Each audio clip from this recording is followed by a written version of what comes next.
Is that a Delibird, Adam? That's a Delibird. That's a shocker.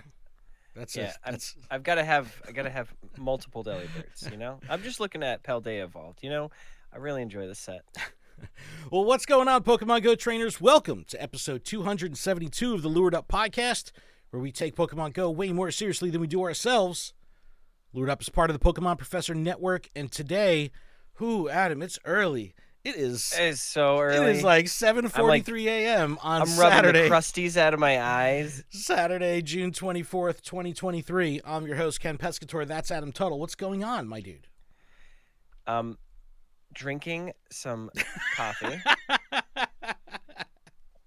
Because it's super early. And instead of drinking, like, Kool-Aid or water or some kind of other beverage. I can't believe you drink Kool-Aid, man. It's like that Bert Kreischer thing. It's so funny. But yeah, we're having some scheduling changes on the network. We're going to be having a new content schedule coming out, so we're kind of in transition right now. And we figured let's just get this podcast up and out. So we're recording at 7:45 we would consider it the summer schedule. Yeah, the summer schedule. But with all the news that happened this week between GoFest and Turtonator and Pokeminers, I figured why not just get this up and out, because there's plenty to talk about, and this is what we got. We're going to be recapping the last week of gameplay. We had Solstice event, the Solstice Horizons. We had the Team Go Rocket Takeover. Giovanni was back. Notable trainers have been announced for Pokemon Go Fests, and the Lured Up podcast is notable again. Woo! All right.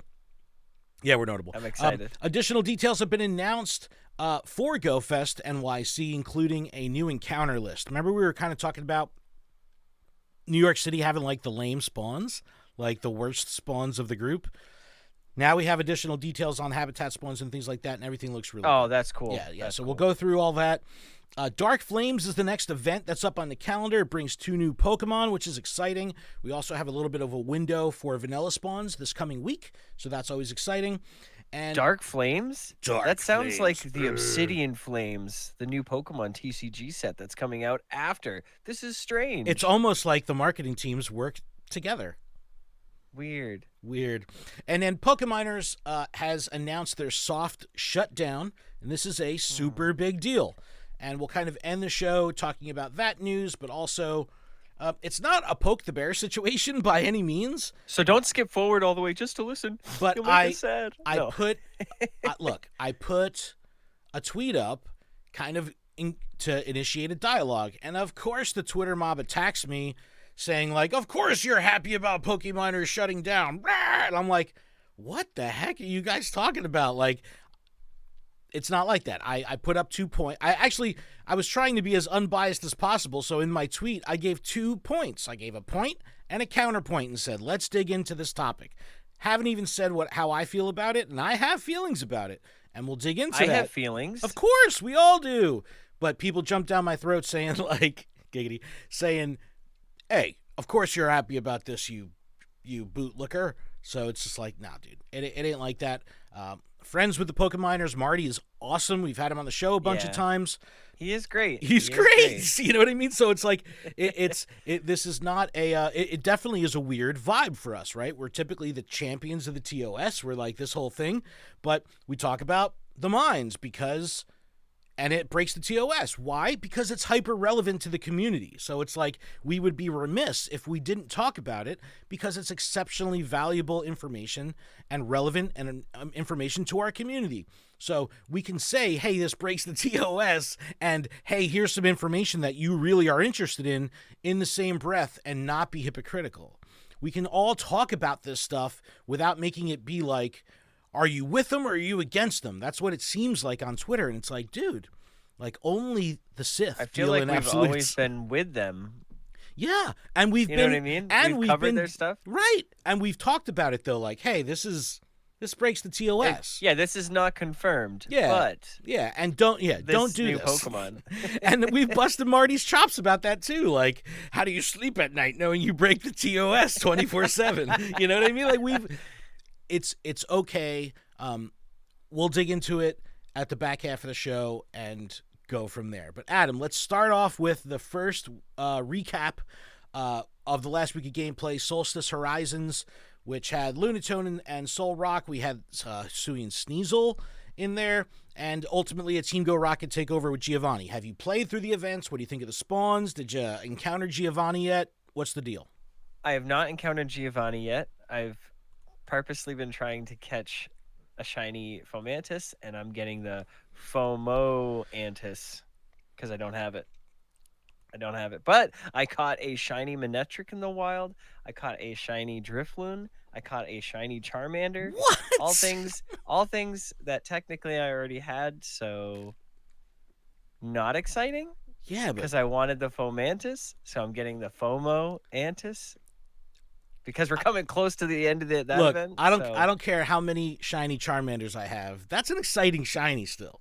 That's a good looking shiny. That's mega, you know. I evolved it because it's PvP like rank 18 for Charmeleon. It's literally like a 15, 14. I was like, oh, let's go. Nice. So, I evolved it. All right. Okay. Shinies do more damage, right? Yeah, because it's not a new evolution. So you were like, okay, this isn't for Dex. I can evolve it. I've already been through this. Oh, hold on. What did I get to? Because the Solstice did we get a Gothita in our research? In the research. Oh, yes, I know. I got 100% Gothita. Yeah, you did. I was like, all right. And then whatever the recent thing was, I got 100% Alakazam out of my research. What? I was like, yeah, it was a 1310. I was like, all right, I don't even need this. I have 2 hundos. All right. You're crushing it. You're crushing it, though. I got to give it to you. You're crushing it. Couldn't they give us Kadabra? Oh, yeah. I mean? So then, yeah. Or Abra even, and you could decide what even you want to do with Abra, and then I could decide. Yeah. So what's the baby evolution for Abra? What does that even mean? My week is good. Because Abra. Alakazam. My O face. My I face. No, my week was good, man. I really enjoyed this event. I enjoyed.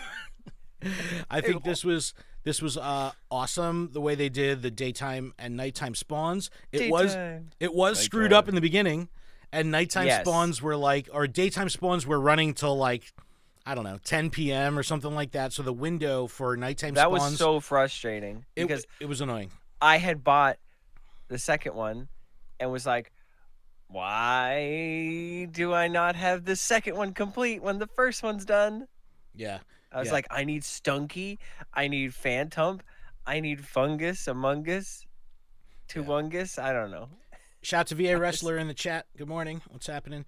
Oh, yeah, we are streaming this on twitch.tv/Pokemon Professor Network. You can catch the VOD on our YouTube. But yeah, so this event was awesome for me. I really enjoyed it. I like the split spawns, especially after they fixed it. So that was really cool. Especially after they yeah, exactly. But they did do something cool with the special research. They gave us one for free, and one they allowed you to purchase and play through it a second time. Now, out of the gate, I was like, oh, this is cool. We get to do it twice. Then once I went through it, I realized oh, it's a split path. So I can choose morning path with one of them and nighttime path with the other one. And then it feels like I'm playing 2 separate concurrent special researches. I go, this is brilliant. And it can extend and last a little bit longer because they're different. Yeah. I thought that was brilliant. I think it's the perfect way to give free and monetize. And for the hardcore that want to do both, it does add a different layer of value because you can do both. Yeah, VA Wrestler says, I was in Iceland. I never saw any nighttime spawns. Yeah, 24 hours of daylight in Iceland. But they fixed it so it was 6 p.m. I like to the 6 layer of you being able to pick the day and night because you get, even if you got both, you were able to have 2 different experiences. So it felt really good to have multiple researches going off. Yep. Oh, that is a good point. I loved that. At one point I had a timed research, 2 collection challenges. I still have the freaking Kecleons I'm trying to catch. And the other, the 2 Starry Night ones, and then I had something else. Yeah, it was I have all this stuff. I have going. The 2 Starry Nights still. So I'm at 33 of the 50 psychic Pokemon, and this is Let's see where the hard line. Like this is like the thing that's gonna take you a little bit, and then the other one is the win 5 raids, and I am at 4, so I just need 1, and all of those, except for 1, were in person, and those were just like whatever was at the local gym that like because I've been working, so it's been hard to do raids. Yeah, I'm on in Starry Skies. I'm 29 of 50 psychic catches, so I'm still working on that. And it's nice because earn that 10 takes candies time. with your earn 10 candies walking with your buddy. I walk like Blissies and legendaries and stuff, so it's like 5, sometimes 20 kilometers. You know what I mean? So it's like this is a slow burn for me. Not walking any like 1 kilometer Pokemon right now, so that is what it is. I gotta wait. But I love the event. I loved how they did the split. Thanks for stories. mentioning your buddy. I just took a picture of my dearling. Oh my dearling. Oh my dearling. I'm now on day 8 of 30. You're still doing with your buddy? Yeah. Because I was like 2 days away. No. And I forgot. I just I added this past week. I added 2 additional Best Buddy Blissey to the party, so now I have 26 Best Buddy Blissies, which is pretty awesome. That's too many Best Buddy Blissies. I just started walking Chanseys for the first time, so now I'm going to start getting into doing that with Chansey. But we are in the Team Go Rocket Takeover. This is going until Sunday, by the way. But we have the Team Go Rocket Takeover, tons of Team Go Rocket everywhere. This is really cool.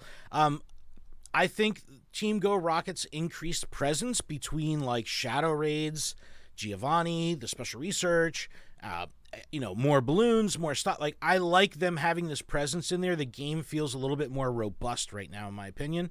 And then, yes, for sure. If you like Team Go Rocket, I've been playing with some people that are like, I hate Team Go Rocket, so they're just like waiting for this event to end. Yeah, like I won't click a stop if I don't want to do the Team Go Rocket because I know it's just going to add a couple seconds to my gameplay, and I don't want that. Yes, so that is the major complaint. Like, and then also we have multiple balloons. Yeah.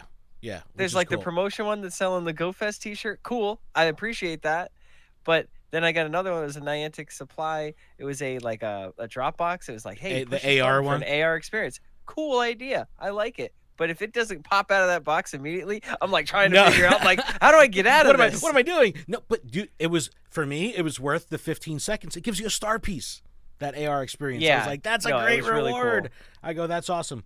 But I don't know. It's the whole Giovanni thing was excellent. Fomantis, like we were saying, was the real chase here. But let me get down on the page here. Sorry, I'm scrolling so fast. Why are you scrolling so Nihilego and Mega Sceptile are in raids. I still do not have the shiny Nihilego, but same. I haven't done many. There's been a couple days. I've done 4 or 5. Oh no, I've done like maybe 25. Okay, well, I've done 4 or 5, and I'm upset that I didn't get it. I've done, there was 2 days in a row I hit my remote raid cap, so I have been doing some remote raids for this. I was just like, you know what? My schedule has been crazy. If you didn't have a cap, you know what? If I didn't have the cap, I don't think I would do any more because it's very expensive to remote raid now. So it's like, I really don't want to spend $10 a day. You know what I mean? Like, yeah, my favorite is getting the invites, and I'm like, and I go into it as if I was gonna do it, and then I go, oh, I only have 43 coins. That's that's like, we need to make T-shirts that say like, in this economy, you know what I mean? Like, because that's like the line. It's like, I'm telling you, man, I still do it. I'll send J. Kim and Count Jinsula like a tier 1 raid. You know what I mean? Like, come on, man, join my tier 1. So funny. But let me get back down to Giovanni, Shadow Regirock. Did you get to Giovanni yet? I have not gotten to Giovanni yet. I'm on page 2. Okay, so because I'm at 2 grunts out of 6. Oh no! And I'm just realizing that that's what it says. Yeah, let me pull up mine. I did get my Shadow Regirock, and it is it's perfect IVs. A 10-14-7. Nice. You should purify that. No. Oh my God! Speaking of purified, Adam, I screwed up big time. Dude. I accidentally purified my 100% Shadow Hariyama that I caught at GoFest. I accidentally purified it. Trying to power it up. I was a passenger in a car, and I was doing the power up Pokemon research, and accidentally purified it. it was not a good scene. I was so brokenhearted. I was like, as soon as I hit the button, I was like, no. I tried to force close the app. I was like, please don't save, no. And reopened it. It was purified. I was heartbroken. Hey, but at least it's still a hundo. Yeah, but I already had a regular hundo. Oh, okay. And then that hurts a little bit. But the problem also, not problem, but it really brought to my attention, like, remember we were talking about, like, wouldn't it be cool to have a lock feature? Like a little lock button where you can lock a Pokemon? Yeah, instead of like favorite, it's just like a slide it over, just like they do with or like just a lock. Go Plus it shows unlocked. You click it, it turns into a lock, meaning you can't adjust its name, you can't adjust its moves, you can't adjust its power. You can't power it up. Nothing. Yeah. That would be a good feature. Quality of life, yo. Hook us up with that. All right, so overall, good event. I've been enjoying it. I've been doing. Did you do your frustration? Make sure you do that by Sunday. If you put at frustration in your search bar, it will show all the Pokemon that have frustration. It's the easiest way to get through. So what I typically do is I'll do a purge of all my shadow Pokemon that I don't want. I purify everything, so I'll go through. I'll purify and transfer. If it's part of my living shadow or purified decks, I hold on to them. Once my shadow inventory is completely clean, I do at frustration in the search bar, pulls up everything with frustration, and then I just go top to bottom, elite, or charge TM, and clean up my entire list. So that's all good. But let us know how you did this past week with Solstice Horizons and Team Go Rocket. Tag us on social. Show us your Regirock. Next up in the news, Adam, notable trainers. Look at Billy Lutz. Look how handsome he looks here. So happy and Billy-ish. He's the best. Whenever you see Billy and he has like this huge, super happy energy face, he's exactly like that in person. Yes. He's like 110% of the time. It's amazing. It's like he's like the happiest, most intense person I know. Like he's so intense, but he's so happy at all times. But notable trainers for meet and greets have been announced for London and NYC. Let's talk about the London schedule real quick. We have a morning park experience and an afternoon park experience for both New York and London. In the morning in London, Couple of Gaming, Chaos Lady, Sabrina, Septos, Jonas Stream, Cricket, Landor Alpha, also, which is awesome for him. I'm so psyched that we have someone from the U.S. over there representing in the morning. And then in the afternoon, we have Nudatoof. I think that's how you pronounce it. The Trainer Club, Diltech, Let's Go Try from Poland, Kushi, Toretto Master, Cabron Gamer, and Neludia. Neludia is new to me. They are YouTubers, and they have a massive following. And I was like, they don't speak English. I don't know where they're from. I'm not prepared here, but I believe they speak Spanish. Massive audience. I was like, yo, I love finding creators, but it's even crazier finding like big ass creators. And it's like, I've never even knew they existed. So awesome that these creators are getting on the stage here. It's really cool. All right. New York City. Yeah, baby.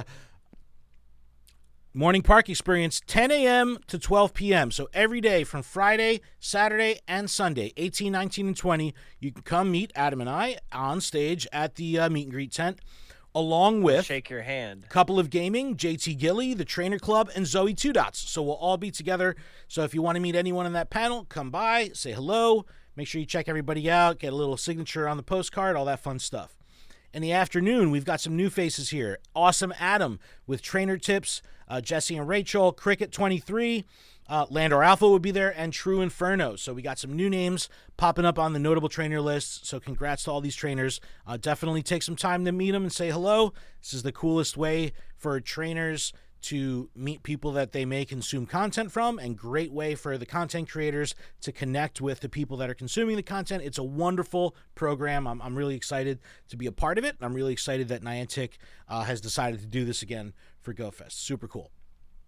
All right, well, I guess we could talk about GoFest since we're kind of there. But yeah, we are here. We are here. Dude, Mega Rayquaza arrives in Pokemon Go, and I've seen a lot of question trainers. They're like, how do I get Rayquaza? You gotta buy a ticket. It's gotta go play. You gotta go to GoFest for now until Global. But this will be released eventually through Global GoFest for everyone. But it's super exciting. So you can see right on the top there that it shows Osaka, London, and New York with their appropriate dates and then the global dates. So it will be available globally. But it says, the clouds are parting as a massive Pokemon descends from the sky. That's right, none other than Mega Rayquaza. The sky-high Pokemon will be making its Pokemon Go debut at Pokemon Go Fest 2023. You'll be able to encounter this at London, Osaka, and New York City Go Fests, and it will make its worldwide debut during Global Go Fest. Now, we saw the release of Mega Evolution. We saw the release of Primal Reversion. Primal Reversion is like pseudo Mega Evolution. And now we have another new mechanic for Rayquaza, and it's called, we're going to be using items called meteorites. So it says, a meteoric evolution. Unlike other Mega Evolving Pokemon, Rayquaza can't Mega Evolve with Mega Energy alone. So you'll still need to earn Mega Energy.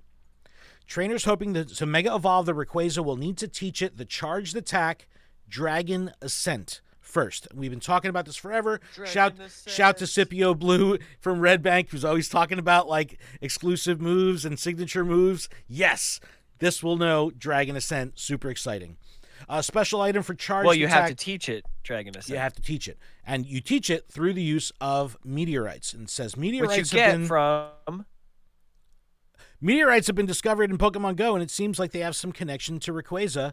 Use one to help Rayquaza's power ascend to new heights. You'll be able to use a meteorite to teach the charged attack Dragon Ascent to Rayquaza. You can collect meteorites by completing certain research tasks during Go Fest. Certain research? During Go Fest. During Go Fest, so we don't know how many we're going to be able to hold at once. Hopefully we'll be able to stack the hell out of these things. Hopefully it won't be like a limited thing where you'll have a certain number. Like, I hope it's similar to the way they did Purified Gems, where if they do put a cap on it, just give us a way to continually earn them. Like, don't make this go away. I'm thinking maybe once this is in full rotation, this could be something like Mega Energy in research. So every so often, you might stumble upon a research that has a meteorite, something like that. Now, here's another thing that's a little bit different, and this kind of bounces off the bonuses we see from Primal Reversion Pokemon. It says, while attacking with Mega Rayquaza in a raid battle or a gym battle, the attacks of other trainers' Pokemon challenging that same raid or gym will deal more damage. Their Pokemon's attack will even deal more damage if the attack is Flying, Psychic, or Dragon. So, Mega Evolution Pokemon will buff the typings of that Mega Evolution Pokemon. Primal Reversion Pokemon have a pool of 3 typings that it will boost. Mega Rayquaza will buff everyone. And if you have a Flying, Psychic, or Dragon, it'll buff it even further. So, this is going to be huge for raid battles. Lower volume raid parties. So, if you have 3 people and you need to do a raid boss that kind of requires 4 or 5, maybe if you all have Mega Rayquaza in your parties staggered and everyone is getting buffs the whole time, this could be a good way to help reinforce and support smaller parties and raids. A game changer, if you will. Yes.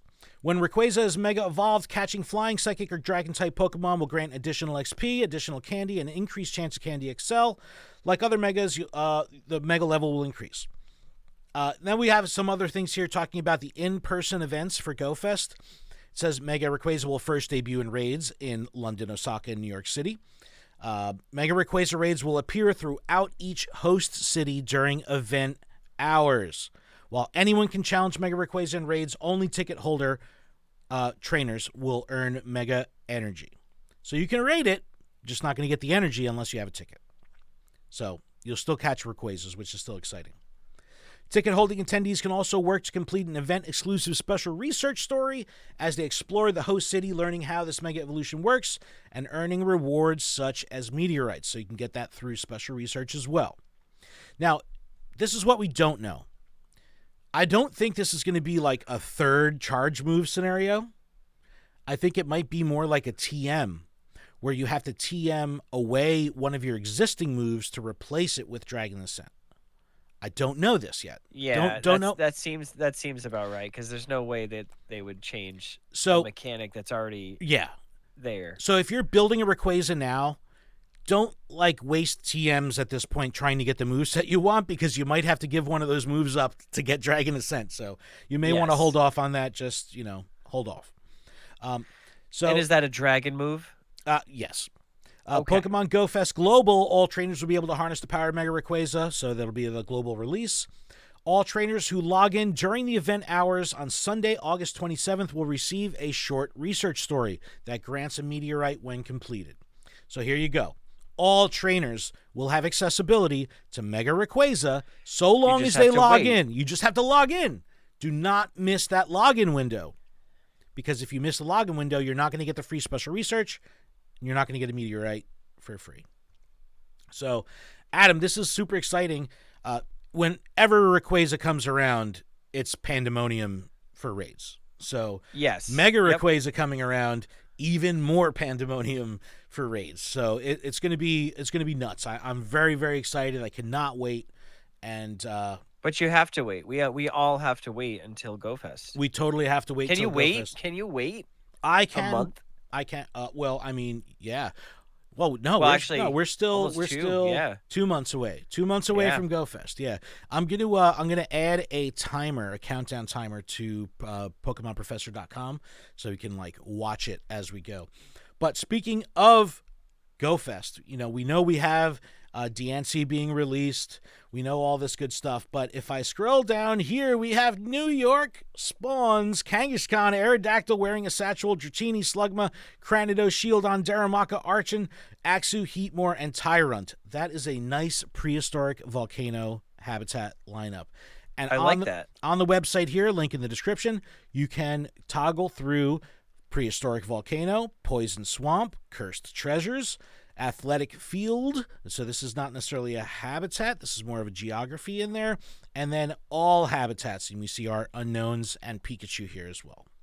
So that's cool, because they can essentially build a little running course somewhere. Well, no, I believe there's an actual athletic field, like a running track on Randall's Island.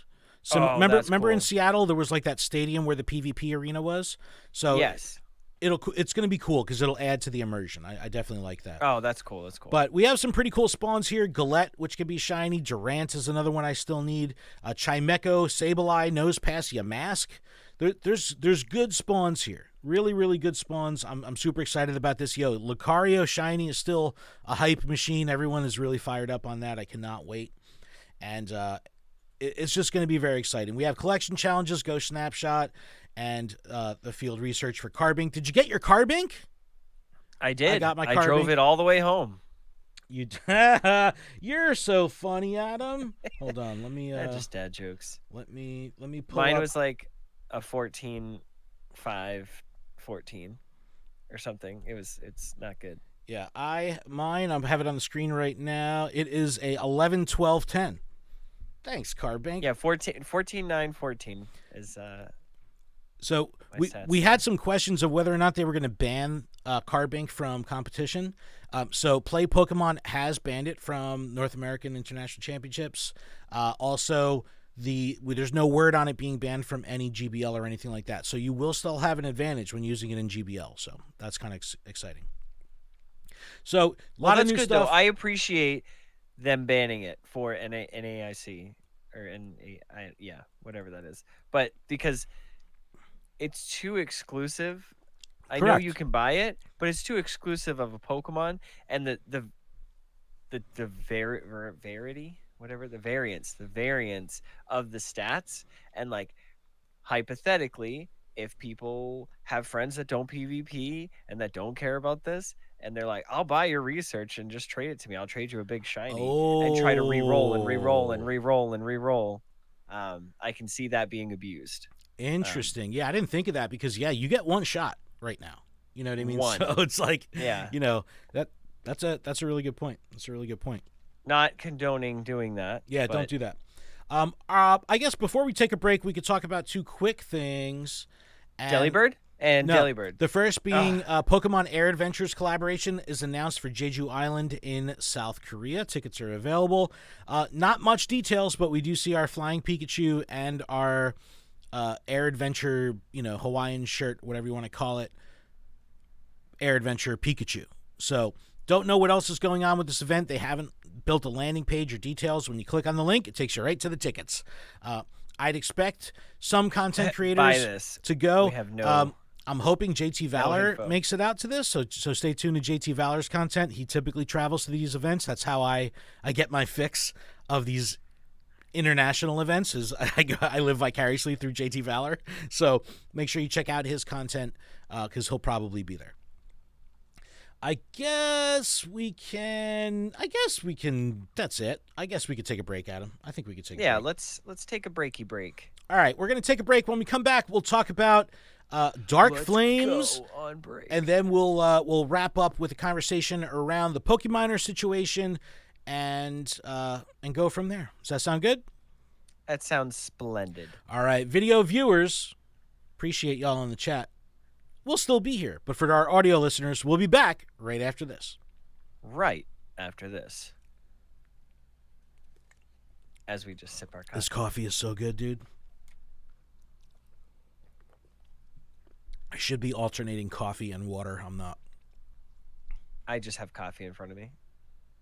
Oh, wait. Dragon Ascent is a flying type move. Oh, we fucked that up. Oh, my goodness. I can't believe you did it. Did. All right. Yo, good. Yo, Inspired Dennis, thank you so much. I'll clean that up. Wait, you don't want to just correct it after the... Well, yeah, like, when we come back. we're in a break. So I said when we come back. Yeah, but that's what I'm saying. I didn't know if you were going to like try to edit it. No, I'll fix it. No, okay.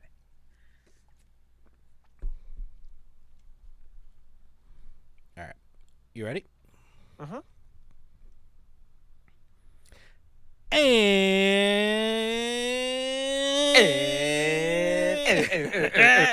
We're back from our break. Yeah, we're back. We're back. Thank you so much for that. Appreciate all of y'all. Want to let you know this podcast is brought to you by TGA Cards, the grading authority. And you can check out tgacards.com.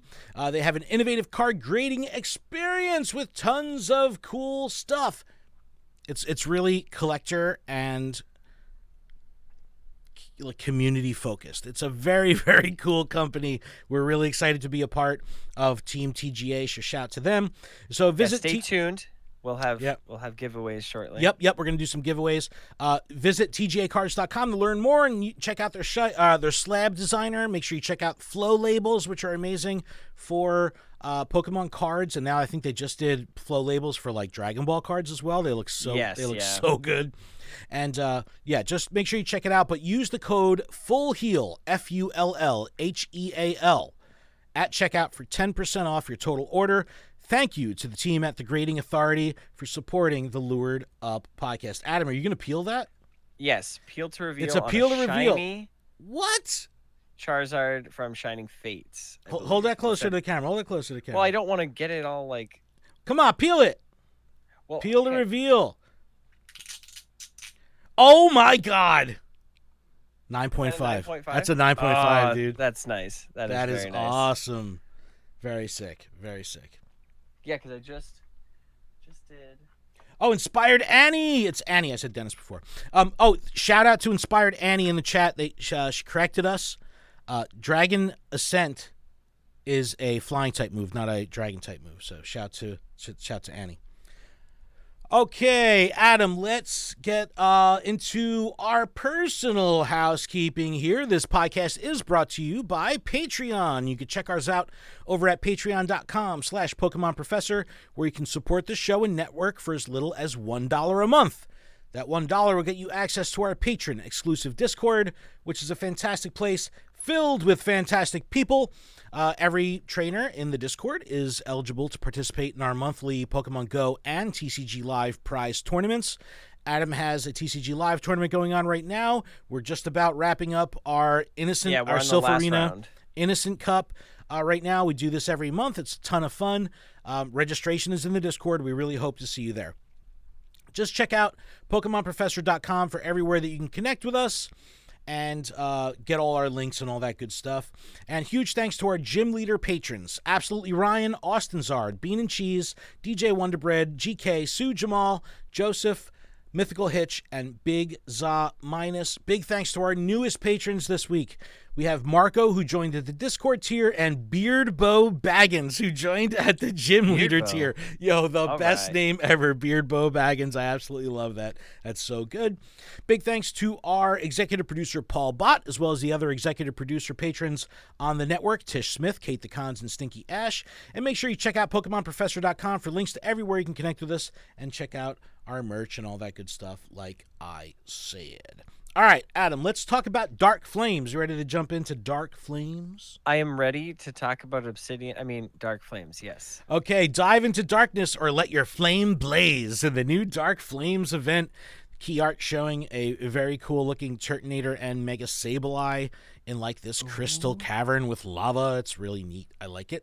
It says trainers, roaring flames to your left, an endless tunnel of darkness to your right. Between fire or dark type Pokemon, which will you challenge? Will you fan the fire or will darkness consume you? Darkness will consume me. Confirmed. Nah, man, I need to blaze that, dog. Choose your fate during Pokemon GO's new adventure Dark Flames. Fire type and dark type Pokemon will appear more frequently in the wild and in raids. Plus, the fire and dragon type Pokemon Turtonator, the Blast Turtle Pokemon, will make its Pokemon GO debut in raids. It'll also be in research. You might even encounter a shiny one. Bam! Shiny right off the bat? Right out of the gate. That's what I'm talking about. So cool. That's so cool. Also emerging from the darkness is the Ghost and Dark-type Pokemon Mega Sableye, the Darkness Pokemon, making its Pokemon GO debut in Mega Raids. Really exciting. So, Thursday, June 29th through Sunday, July 2nd. Not a long event, but we will have a couple days of vanilla spawns between the end of Solstice Horizons Team Go Rocket Takeover and the beginning of Dark Flame. So, get out there and catch those Evolve types. So, I love it. I love vanilla spawns. Do we know what raid tier Turtonator is? We do, and I'll get to that right now. Okay, all right. So, wild encounters. These are pretty cool. Remember, fire and dark types. Vulpix, Houndour, Poochyena, Galarian Zigzagoon, Carvana, Numel, Stunky, Litwick, and Litten. So, a bunch of good shinies in here. Only Stunky and Litten cannot be shiny. Houndoom and Sableye are the if you're luckies, the some trainers might encounter. Raids in Tier 1, Sneasel, Darumaka, Scraggy, Dino. In 3-star, Alolan Marowak, Flareon, Umbreon, and Turtonator. It's a 3-star raid! You could probably solo it if you're good. And if you're not, get good. Yeah, just use Mega Blastoise, right? Yes. 5-star raids, Heatran is back. Heatran, another fan favorite. It's definitely a good Pokemon. It's good for PvE. So get your Heatrans. It can be shiny. It's a good shiny. Heatran will know the charge move, right? Is Magma Storm? Magma Storm, correct. Trainer Battle, 65 power. Gyms and Raids, 75 power. Like I said, good PvE Pokemon for sure. Mega Sableye up top. Event bonuses during Dark Flames. Additional 25% XP for completing raids. Really? What kind of bonus is that? I don't know. I'm very confused. When did we get percentages? I know. They had to be exact here. I know. You get 27.5 extra percent extra XP.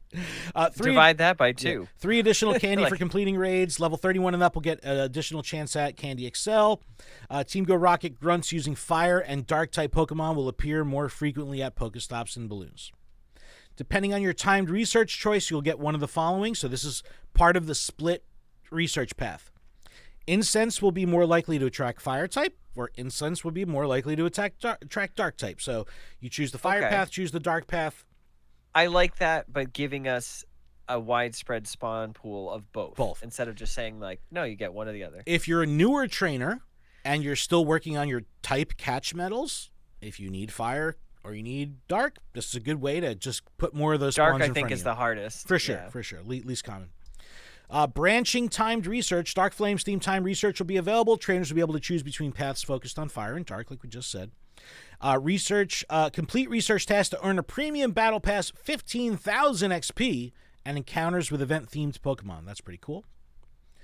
Field research, Pokemon, Alolan Meowth, Alolan Grimer, Alolan Marowak. So we got some Alolan Pokemon there. Magmar, Sneasel, Litwick, and, of course, Turtonator. And there will be a collection challenge. Completing the collection challenge will yield 5,000 XP and 100 Houndoom Mega Energy. All right, Adam, hot take. What do you think of this event?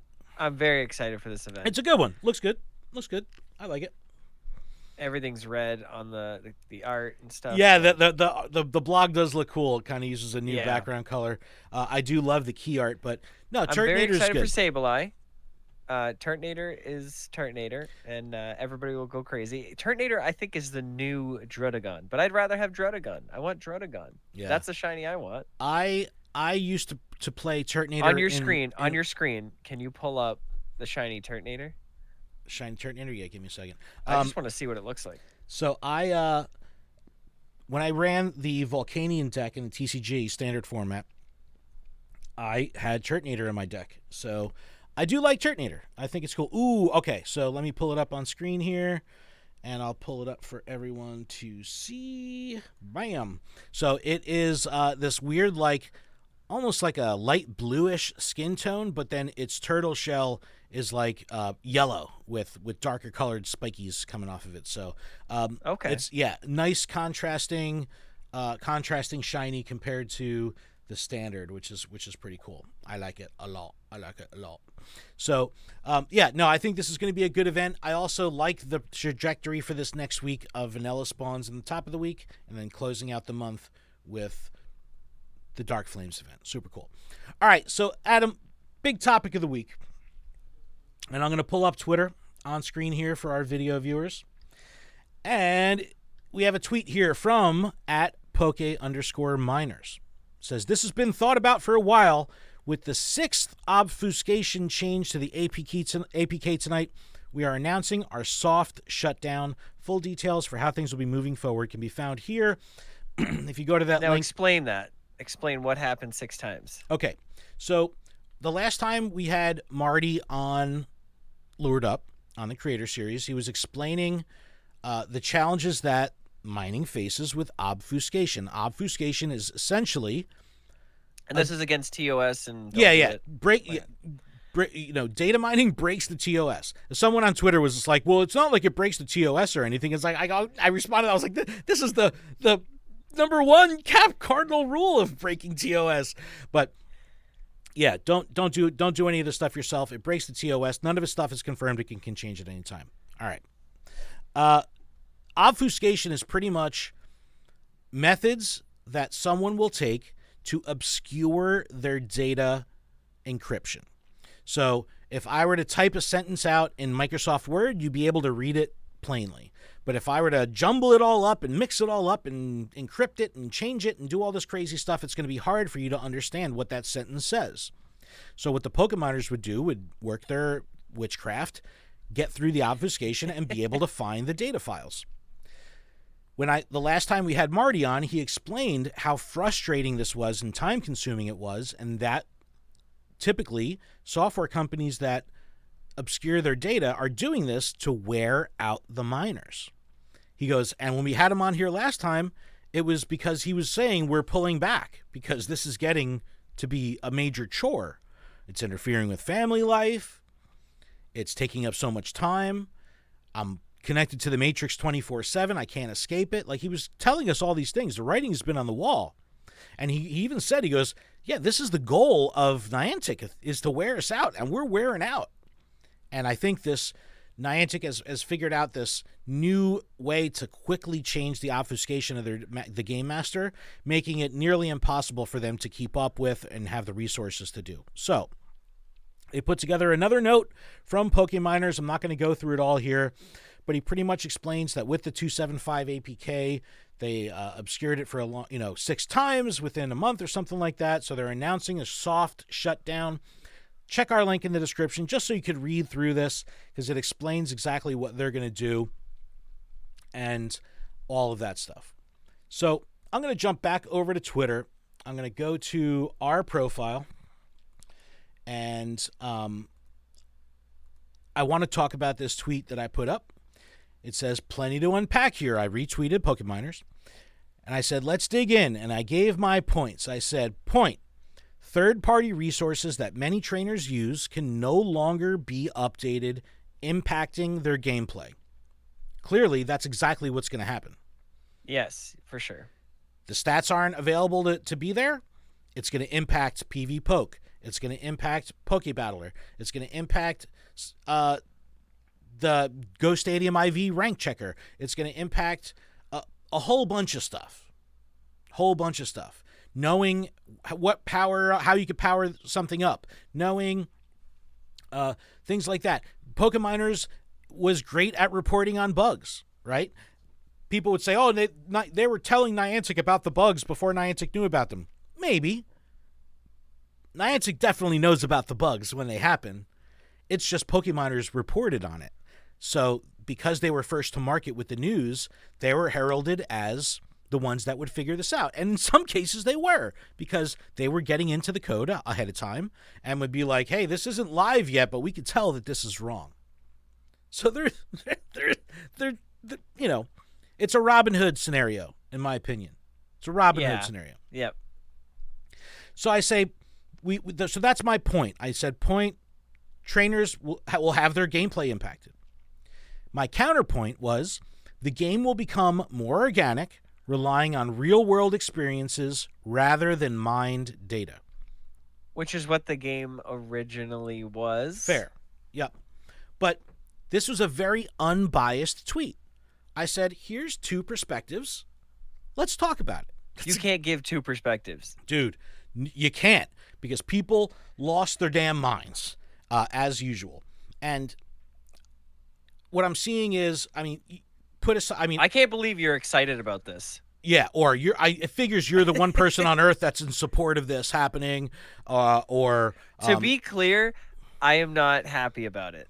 No, this will impact us. I love Marty.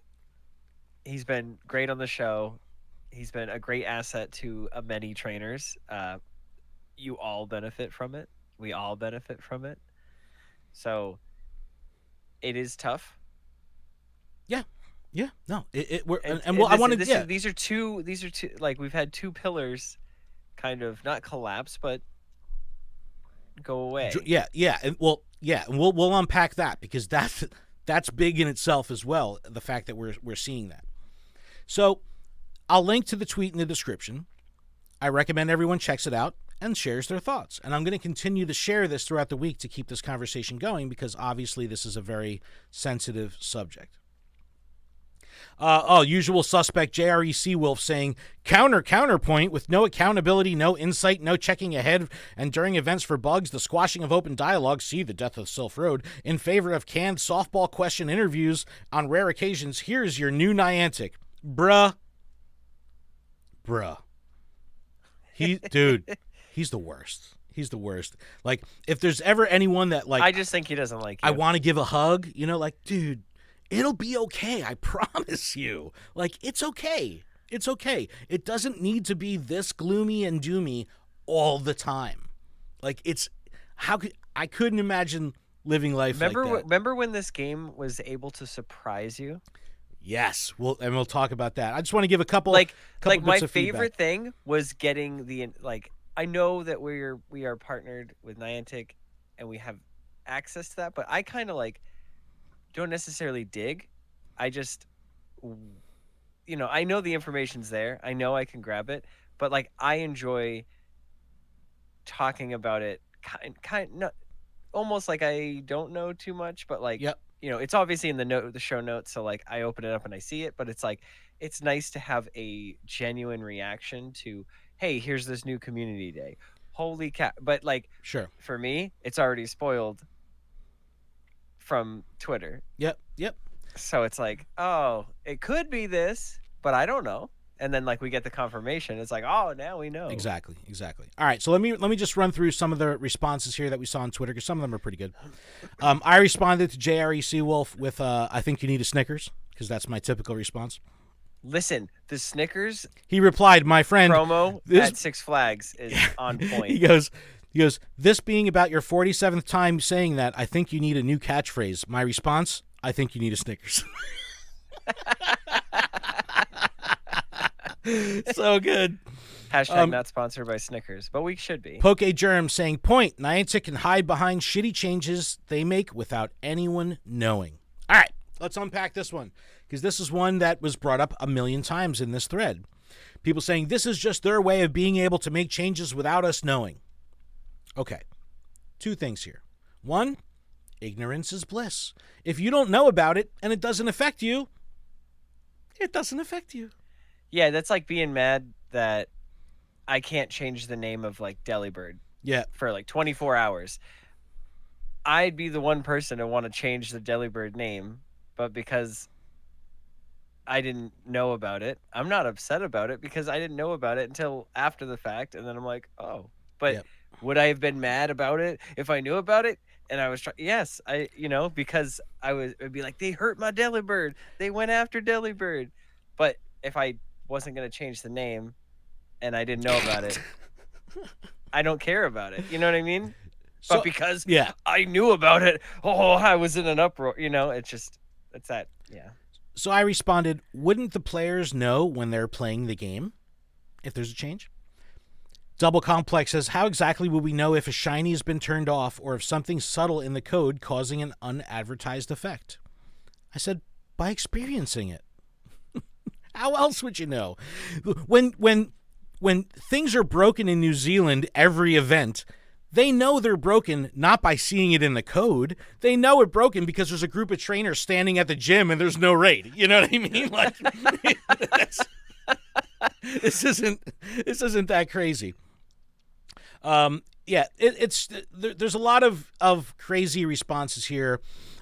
This person, Poke News, saying, are you against or for minors? Every single Niantic decision, you seem to sit on the fence, but have a slight sway away from public opinion, Ken. My response was, only a Sith deals in absolutes. I said, I think there's very clear positives and negatives that the Pokeminers have brought to the table, and we'll talk about those. I wouldn't say that I sway away from public opinion, but rather that I typically sway away from the majority that choose to interact with me on Twitter. I know that 80% of my Twitter interactions are from people that want to beef with me. And that's fine. And that's fine. That's why I'm on Twitter. The engagement is there.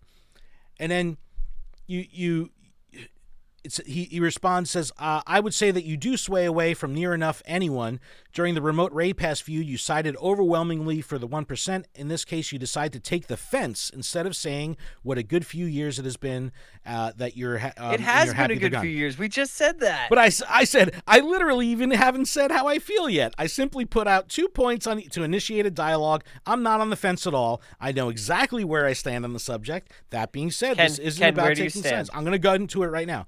This is a complex topic, and I have complex feelings about it. All right, so this goes on for hours and hours. There's millions of freaking, thank you to everyone. A lot of time to invest in a Twitter conversation. Thank you to everyone for everyone for interacting with us on Twitter. My new favorite thing to do is like when people talk so much smack about me and they're like, you're only doing this for clout and for the engagement. I'm like, yeah, it's for the engagement. That's the exact reason I'm doing this. I go, why else would there be a brand account? Why else would brand accounts exist if you're not trying to engage with the user base? So I say that. I lube them up a little bit with that. They continue to engage. And then I respond with, thank you so much. We couldn't be here without fans like you. They love that. That's my favorite. I absolutely love that. Oh, good morning, Jodo in the chat. What's up, Lane? Good morning, Jodo. Lane. His ears must have been burning because we were talking about. I was sipping this coffee, but I didn't have the Good Morning Johto blend. I was looking at the empty cup and I was like, I wish I could fill that. I run on Dunkin', dog. I'm a Dunkin' snob. I like foo-foo ass coffee. I hate Dunkin'. I like foo-foo coffee, man. I got Rook coffee right like two minutes away. Keep telling me. I went to this place called. I still don't have it. Called Prep Coffee in Red Bank the other day on my lunch break. It was good, but give me an extra large Dunkin'. Good Morning Johto blend. Gotta All right. Me some. Sorry. Let me unpack my feelings on the Pokeminers announcing their soft shutdown. All right, let's dial it all the way back to pre-Pokeminers, when the Sylph Road was our source for data mining. So we would go to the Sylph Road, we would get the data. It wasn't nearly as detailed as what the Pokeminers see. However, at that point, Niantic was not obfuscating the data. So you could get an APK mirror, whatever. It was easier to pull that data. And the community thrived because of it. Some people didn't like it because it ruined spoilers. Adam will talk about that whole thing. But the data was there. Niantic wasn't providing the data. And whether you liked it or not, it created community dialogue. The community was talking about the things that were found in the mines. So it was healthy in that regard. It's unhealthy because they're doing it through breaking the TOS. Good, bad. Okay. How has it helped the community? Well, it's helped the community in a lot of ways. All the tools that are being used for PvP and the raid battles and all that stuff are powered by data that's found in the Game Master file. That's Pokemon stats, Pokemon movesets, like all that stuff is found in the Game Master. That's how Pokebattler is able to run. That's how PvPoke is able to run. That's how the math is known for, when you put in an IV of your Pokemon in the Go Stadium IV rank checker, it knows exactly what CP it's at because that's all in the code. So they're able to use that data to power these resources. And so will this affect something like Calc IV? Sure. Oof. Yeah. So this is going to impact anything that runs off of numbers. Now, to this point, we have all the data for everything going back in time. Anything forward, if no one's pulling the... And this doesn't mean that a different mining company can't pop up and do this.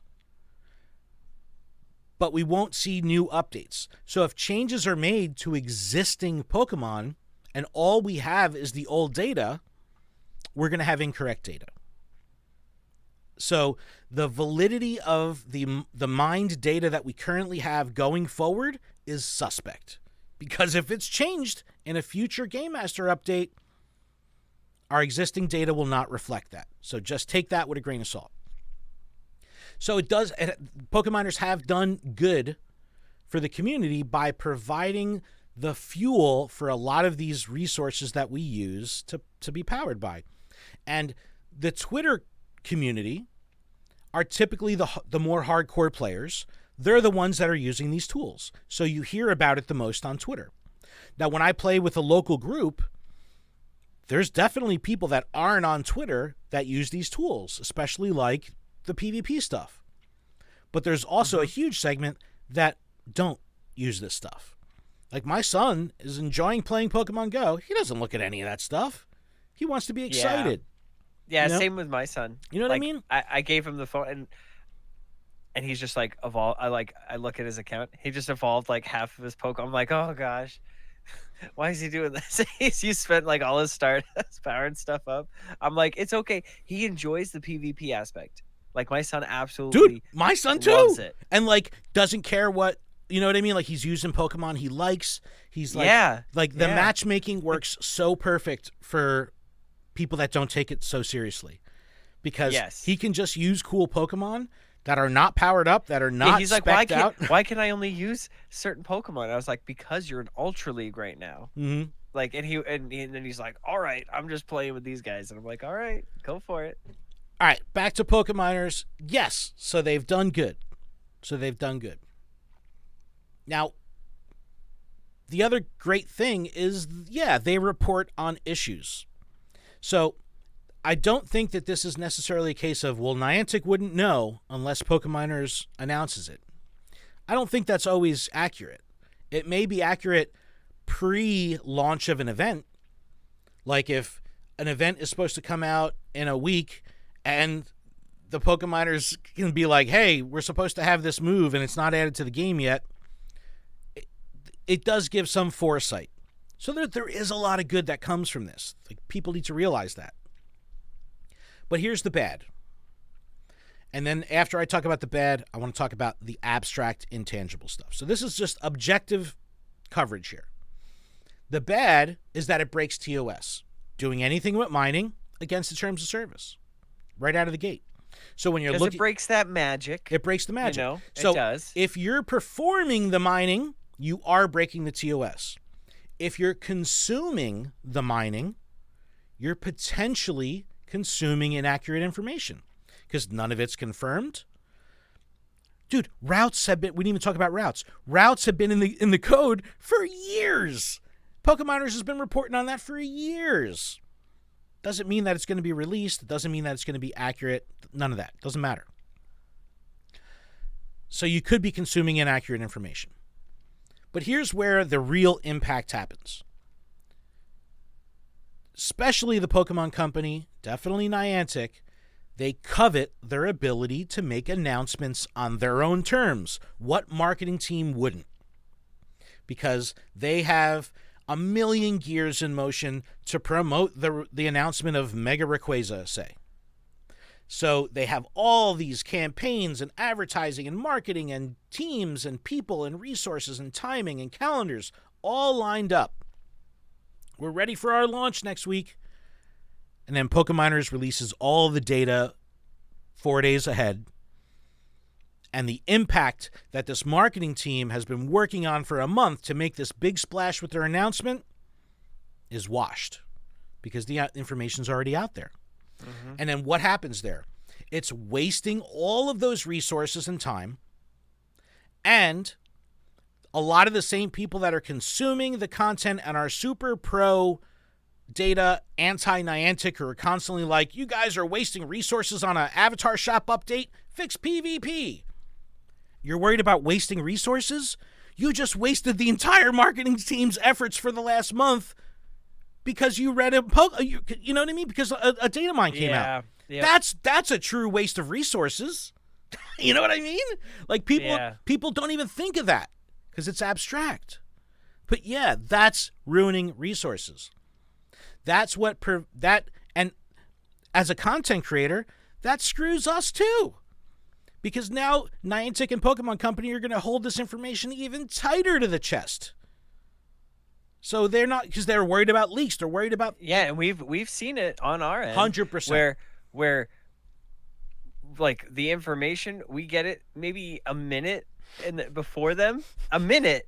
Like not even. It's like it happened and they're like, oh yeah, this went live. Go for it. Timing it's like, right now. That's my favorite. Yeah. So there's that whole side of it. It's worth thinking about, worth talking about. So there's that negative side to it. But now here I want to talk about the abstract stuff, and Adam, you touched on this when you said the surprise thing. Mm-hmm. So the immersion of this game is surrounded by creating this allure of being a trainer and going out there and exploring and adventuring and doing all this. When you know all the information ahead of time, you're not really exploring at that point. You're just following the script. Yeah, I just talked to somebody last night, right as we were closing, and he was asking me about Pokemon GO. And he was saying, like, oh, he's like, do you, like, walk around and, like, find things? And because played it way back when it first came out, and then was just like, nah, I'm done with this. But then I started talking to him about it, talking about all these features and new stuff, and he's like, I'm gonna have to re-download that. And he was just like very hyped. He's like, anything that I can use to like explore and like go do things, and I'm like on a mission to find things, he's like, that's what I want to do. Yeah. And I was like, come back to the game. Yeah. We're here with that. That's stuff. that was the allure of the game. That's, you know, adventuring, exploring. So a lot of the feedback I'm seeing on Twitter is like, well, how will we know? You got to get out there and try. That's the immersion. That's the immersion part. You got to figure it out on your own. If I'm playing a console game that shipped in its completed form, so we're not talking about a live service game that's updated 24/7. A console game ships and I reach the boss. And this boss is kicking my butt for a week. How am I going to learn how to figure out how to beat this boss? I'm going to try. Look at Mega Man. Look at Mega Man. You had to. It was like rock, paper, scissors. You got to figure out that fire beats water, or vice versa. But you had to. You did it through experience and through figuring it out, and then you tell your buddy how to do it. Right. That organic part of the training experience, right? So let's not talk about ones and zeros right now. Let's not talk about data. Let's not talk about terms of service. Let's just talk about the nuts and bolts of being a Pokemon trainer. Exploring, adventuring, battling, all this stuff. it's a way more organic experience when you just get out there and experience this stuff on your own versus prefacing that experience with a data sheet. And people are like, well, how is it any different? You're getting the data one way or another. And I go, self-science is the perfect example to use here. So self-science aggregates tons of data. They release their findings. Pokeminers aggregates tons of data. They release their findings. Okay. 2 data sets, correct? Correct. Pokeminers data found in a spreadsheet. Unconfirmed. It's just the data. Ones and zeros. Self-science's data is based on real-world experiences. Trainer data. It might be a small pool, but it's based in real-world aggregated data by vetted trainers. So that data is a little bit more is completely more organic than the ones and zeros. True. Yep. Because it's community sourced, and not community sourced through illicit means. It's community sourced from people on the ground, boots on the ground. Boots on the ground. Wait, did someone say boots? I have to oh lick. gosh, don't say boots. I have to Oh lick. gosh. Get a boot, quick. So I think with minds taking a step away, and don't get me wrong, I'm pretty confident someone else will step up. This is a content creation game. When it comes to Pokeminers, and I told this to Marty last time, I go, you guys are content creators. You're creating content. He goes, yeah, I guess you're right. Someone else will fill that gap. Content creators come and go. And what does that mean? It means that there's opportunity. Someone else will step up, I assure you. But the intangible, organic nature of the spirit of being a Pokemon trainer is greatly impacted by the use of data mines because we know what to expect. And the true nature of going on an adventure is not knowing what to expect. And that's my final thought for the day, everyone. You know what I'm saying? Expect the unexpected. Yeah. That's really what it is. It's the spirit of the game. It's the spirit of being a Pokemon trainer is lost on data mines. Imagine if they released Turtonator, okay, hypothetically, and they didn't tell us that it could be shiny. And then somebody catching it and be like, it's shiny, no flipping way. Like that excitement, you can't mimic that. You can't. We are that. rarely surprised. We are rarely surprised because we know everything. Just look at GoFest. We should be surprised by all these shinies, but no, we were given the knowledge of the shinies. But when you know it from a data mine, you could, like routes. We knew routes were going to be a thing 3 years ago or however long they've been in there. You know what I mean? So it's like yes. That really puts a hamper on the way they roll out routes today when they're finally rolling out this week. So routes did roll out this week for select trainers. Niantic did request via email like, hey, you have a new feature. Like let's keep it close to the chest for now while we develop it. We will be. I haven't used routes yet. I have not either, but I do have them. I might try today. Today is my plan. So I will be going out today to use routes. I will be filming it. And once we get the all clear, I will be releasing it. So routes are very exciting. I think this will be a game changer. Game changer. As you saw on Ken's face. Game changer for rural trainers or Did blank you say rural trainers? Rural trainers and trainers that have a less developed game board. This will be a game changer.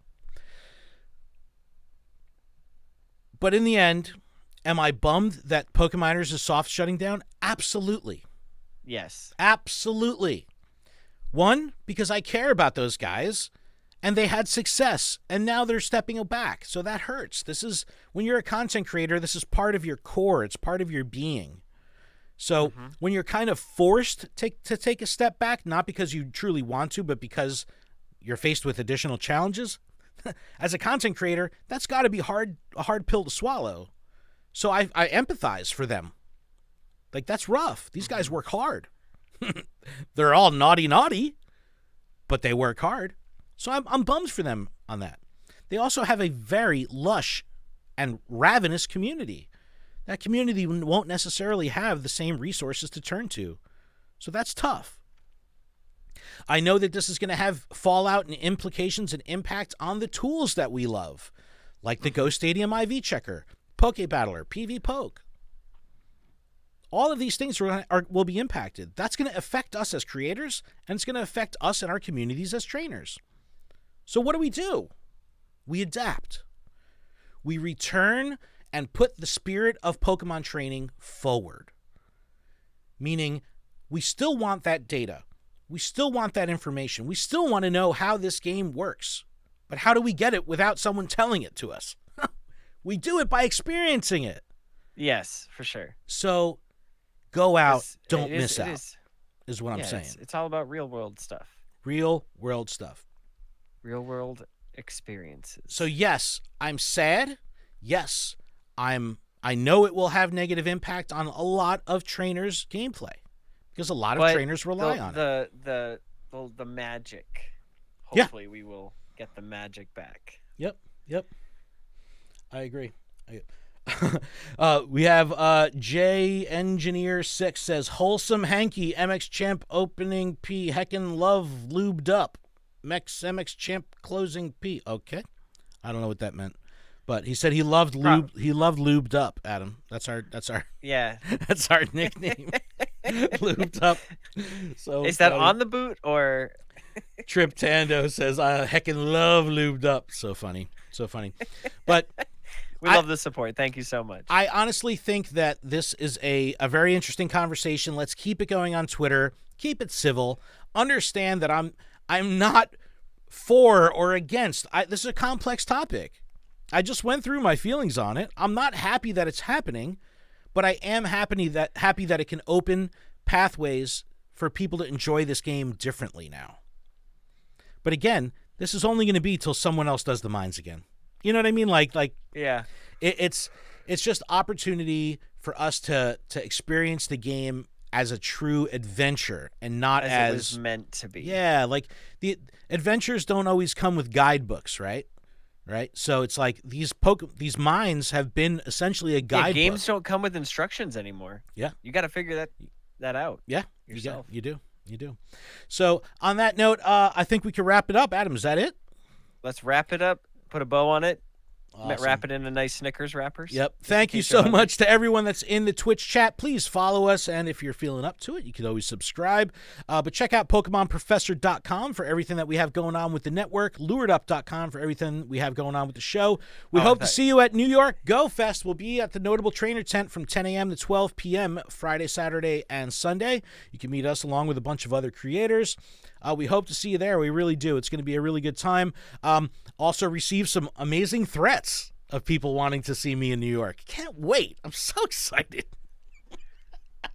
The one guy was like, I'm not Ken though. He's like, I'm gonna bring a special gift for you. I'm like, oh, dude, this is getting into some sketchy ass territory. I hope it's a chocolate.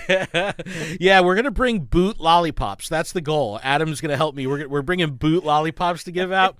That's gonna be a funny thing. So if you see us, ask us for a boot lollipop so you can lick some boots with me. I can't wait. The Fletcher J says, thanks, guys. Appreciate everything you guys do. We appreciate you so much. Thank you so much. And on that note, keep training, trainers. We'll see you next week.